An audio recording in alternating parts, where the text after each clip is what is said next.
नमस्कार दोस्तों, स्वागत है बुक इन्वेस्टिंग यूट्यूब चैनल में। आज हम फंडामेंटल एनालिसिस का फुल कोर्स लेकर आए हैं।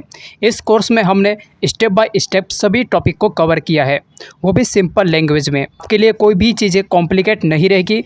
हम बहुत ही सरल भाषा में आपको सारी चीज़ें सिखा देंगे। अगर आपने इस वीडियो को पूरा देख लिया तो आपको कोई भी पेड कोर्स बाय करने की ज़रूरत नहीं है। आपने बहुत सारे वीडियो देखे होंगे, लेकिन ये वीडियो देखने के बाद आपको दूसरी वीडियो देखने की कोई भी ज़रूरत नहीं है। तो बिना टाइम वेस्ट किए वीडियो को स्टार्ट करते हैं। तो सबसे पहले समझते हैं कि हम फंडामेंटल एनालिसिस करते क्यों हैं और फंडामेंटल एनालिसिस करना ज़रूरी क्यों है।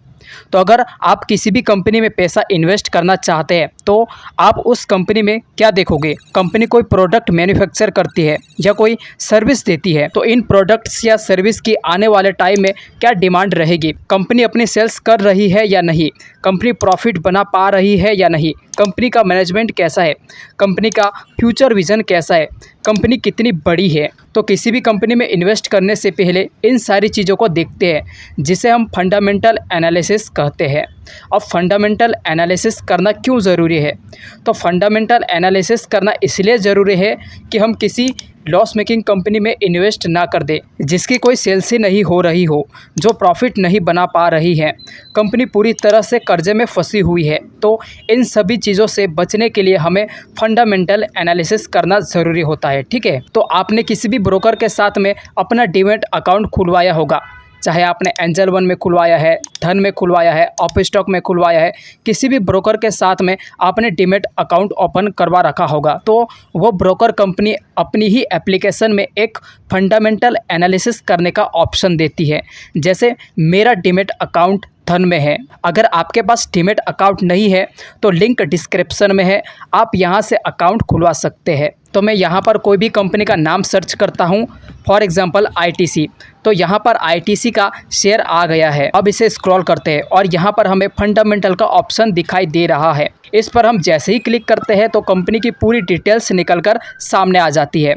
जैसे कंपनी का market cap, PB ratio, P, face value. तो यही सब फंडामेंटल को ही एनालिसिस करना होता है। जितने भी ब्रोकर है उस सब में ये वाला ऑप्शन रहता है।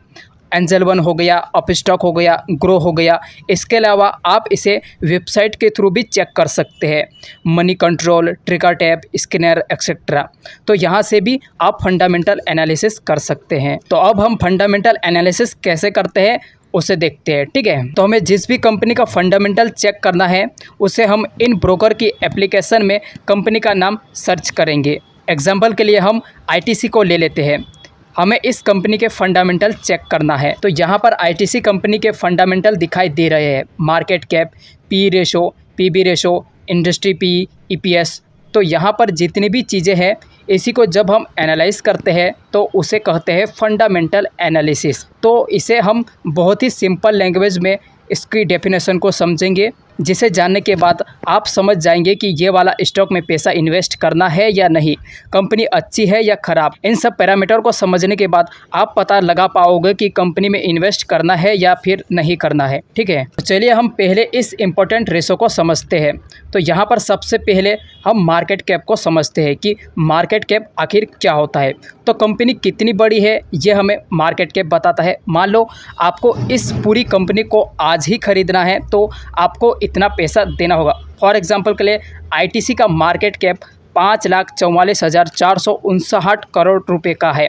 इसका मार्केट कैप इतना है। तो हमें मार्केट कैप से ये पता चलता है कि कंपनी कितनी बड़ी है, कंपनी का साइज़ क्या है। हमें पूरी कंपनी को खरीदने के लिए इतने पैसे देने पड़ेंगे। ठीक है, उसके बाद अगला आता है आरओई। इसका मतलब होता है रिटर्न ऑन इक्विटी। आप किसी भी कंपनी का फंडामेंटल एनालिसिस कर रहे हैं तो वो कंपनी कितना % का रिटर्न निकाल कर दे रही है, ये आरओई बताता है कि कंपनी कितने % का रिटर्न निकाल कर दे रही है। तो यहाँ पर हम आईटीसी कंपनी का एनालिसिस कर रहे हैं। तो इस कंपनी का आरओई 27.46 का है। किसी भी कंपनी का आरओई परसेंटेज जितना ज़्यादा होगा वो उतनी ही अच्छी कंपनी है। तो मैक्सिमम कंपनी का एवरेज आरओई परसेंटेज देखें तो 20 से 25% तक होता है। तो अगर कोई भी कंपनी 20% से ज़्यादा परसेंट का आरओई निकाल कर दे रही है तो वो सोने पे सुहागा है, वो बहुत ही अच्छी कंपनी है। उसके बाद हम समझते हैं ईपीएस को कि ये क्या होता है। ईपीएस मतलब अर्निंग पर शेयर। तो कंपनी पर शेयर कितना कमा रही है, ईपीएस जितना ज़्यादा हो उतना ही अच्छा है। तो आईटीसी के केस में 16.39 पर शेयर कमा कर दे रही है। तो जितना ज़्यादा कमा कर देगी तो उतना ही बेस्ट होगा, ठीक है। ईपीएस जितना ज़्यादा होगा उतना ही हमारे लिए अच्छा है, उतनी ही अच्छी कंपनी है, ठीक है। उसके बाद हम पी रेशो को समझते हैं। तो पी रेशो का मतलब होता है प्राइस अर्निंग रेशो। तो इसका मतलब होता है आपको 1 रुपया कमाने के लिए कितना इन्वेस्ट करना पड़ेगा। तो यहाँ पर आईटीसी में हमें 1 रुपया कमाने के लिए 26.61 रुपये इन्वेस्ट करने पड़ेंगे। यानी 1 रुपया कमाने के लिए हमें इस कंपनी में 26.61 रुपये इन्वेस्ट करना होगा। जब हम फंडामेंटल एनालिसिस करते हैं तो हमें यह देखना है कि पी रेशो कितना है।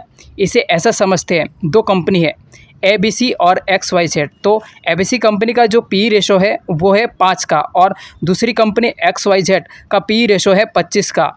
तो हमें पहली वाली कंपनी में 1 रुपया कमाने के लिए 5 रुपये दे रहे हैं और वहीं दूसरी वाली कंपनी में 1 रुपया कमाने के लिए हम 25 रुपये दे रहे हैं। हम दोनों कंपनी में 1 रुपया कमाने के लिए एक में 5 रुपया दे रहे हैं और दूसरी कंपनी में 25 रुपये लगा रहे हैं। तो जिसका पी रेशो जितना कम होगा वो उतना ही अच्छा स्टॉक रहेगा। अब ये भी जानना ज़रूरी है कि कितना होना चाहिए। तो 1 से लेकर 10 पी रेशो हैं तो वो अच्छी कंपनी है। एक बात ध्यान रखना, पी रेशो माइनस में नहीं होना चाहिए, ठीक है। तो पी रेशो का मतलब यही होता है। उसके बाद अगला है पीबी रेशो। इसे समझने से पहले हमें बुक वैल्यू को समझना होगा क्योंकि पीबी रेशो उसी से रिलेटेड है। तो बुक वैल्यू का मतलब होता है कि कंपनी आज ही के दिन बंद हो जाती है तो आपको एक शेयर के बदले कितने रुपये मिलेंगे, ये डिपेंड करता है बुक वैल्यू पर। जैसे आईटीसी का एग्जाम्पल लेते हैं तो यहाँ पर आईटीसी का जो शेयर प्राइस है वो 430 रुपये है। अब उसकी जो बुक वैल्यू है वो है 59.68 रुपये। तो इसका मतलब है कि कंपनी आज ही के दिन अगर बंद हो जाती है तो आपको एक शेयर पर 59.68 रुपये मिलेंगे। तो बुक वैल्यू का मतलब यही होता है। अब पीबी रेशो का मतलब क्या होता है, तो इस पीबी रेशो का मतलब प्राइस अपॉन बुक वैल्यू। तो यहाँ पर जो प्राइस है 430 रुपये है और इसकी जो बुक वैल्यू है वो 59.68 रुपये है। तो अगर इसको डिवाइड कर देंगे तो हमारा जो पीबी रेशो है वो निकल कर आ जाएगा। तो हमें पीबी रेशो को देखकर ये पता चलता है कि आप लगभग 7.31 रुपये अगर आपने लगाए हैं तो उसके बदले आपको 1 रुपया मिलेगा अगर कंपनी आज ही के दिन बंद हो जाती है। आप पीबी रेशो को समझ गए होंगे। अब कौन सा पीबी रेशो अच्छा होता है ये हमें कैसा पता चलेगा, तो देखो जितना पीबी रेशो कम होगा उतना ही बेटर है। 1 का 2 का पीबी रेशो सबसे बेस्ट होता है। अब हम समझते हैं डेब्ट टू इक्विटी रेशो। ये वाला हमारे लिए इम्पोर्टेंट रहेगा। डेब्ट टू इक्विटी रेशो, कंपनी को अगर पैसा चाहिए तो ये 2 तरीक़ों से पैसा लेती है। एक तो ये बैंक से कर्जा ले ले या फिर इक्विटी के बदले किसी से पैसा ले ले।